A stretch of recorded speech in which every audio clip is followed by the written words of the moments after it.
My name is Marion op het Veld, which is from the Netherlands. But I'm also known as Mama Sarakasi, which is much easier because I'm also one of the founders of Sarakasi Trust. So I go by Marion Sarakasi, Marion op het Veld, and Mama Sarakasi. Those are three names that I'm very proud of.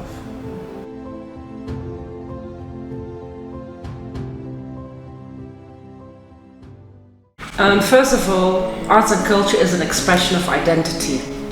And since it's an expression of identity, it safeguards the cultural heritage of not only from the from the actual practitioner, the artist, but of course also the country or the culture that that person stands for.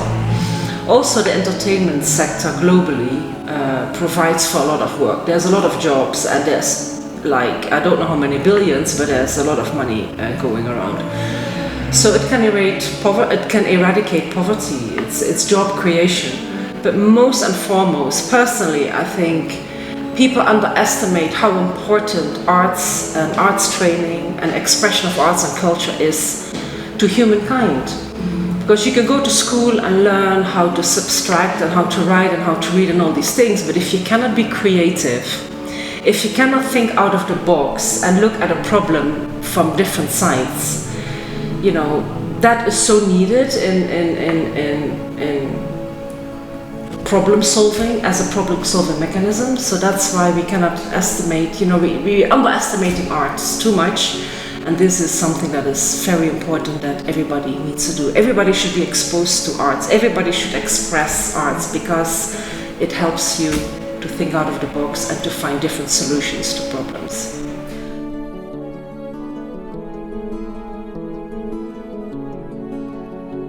As Sarakasi, I think in Kenya, we try to be a role model for best practices.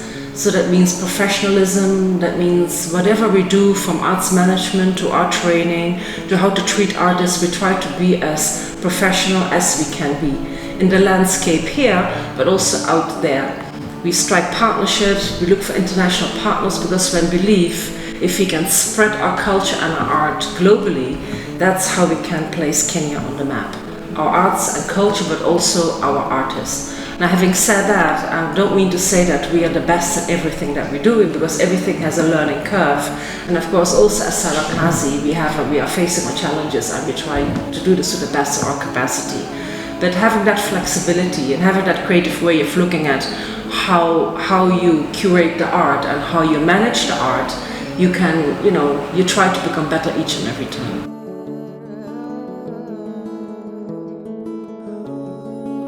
Sometimes it's recognition, local recognition, because of course we are here in Kenya and this is where we want to try to carve out a niche with our performing artists, the dancers and the acrobats.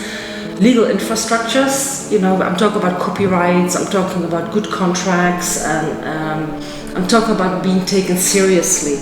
And also mobility, finances. When you want to go out there, there's so many opportunities, but sometimes it's difficult to go from Africa all over the world. It comes with a big budget.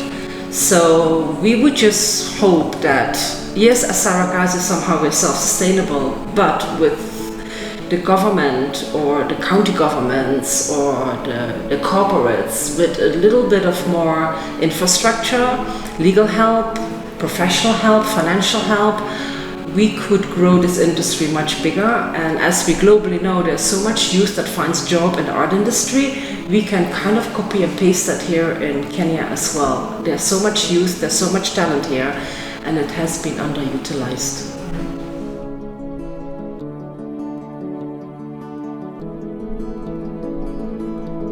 Of course there's UNESCO, that's why we're celebrating this day. But I think everybody in the industry, everybody is very passionate about growing the arts, cultivating the arts, facilitating the arts.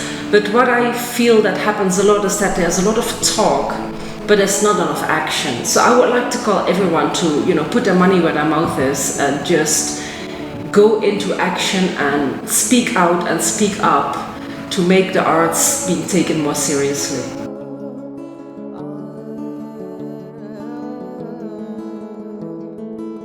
Of course, we've seen that there's a lot more online activity, which makes the world smaller. because it's very easy when you go online to communicate with like everybody all over the world. That yes, but also foresee an explosion when people, when this COVID is over, whenever that time will come, and people will want to go out, people will want to be entertained, people want to go to restaurants anymore, theaters, concerts. So there will be demand for art spaces, for cultural spaces, for infrastructure, for goods. So yeah, that is what I think is going to happen. And preempting, it's very difficult to preempt. I think you just always have to be ready. And being in this industry already means that you need to have some kind of flexibility to go with the flow, so to speak. And that brings me to the last point.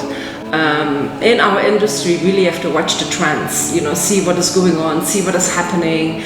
When you want to apply for funds, I can already foresee that in the future funds will be more geared toward COVID relief, health and security, safety, online platform spaces, IT, these things are really coming up, and as an industry this is something that we can indeed preempt and already prepare ourselves for.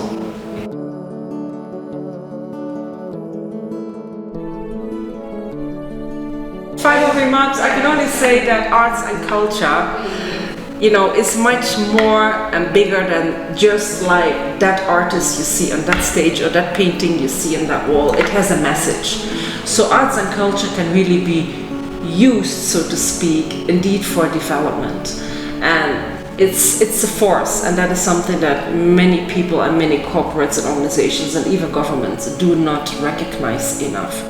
You can use the arts and culture as a bridge to reach out to loads of people, because it's entertaining, it's entertainment, and at the same time you can there's a message and there's an identity and there's so many things you can say through the arts.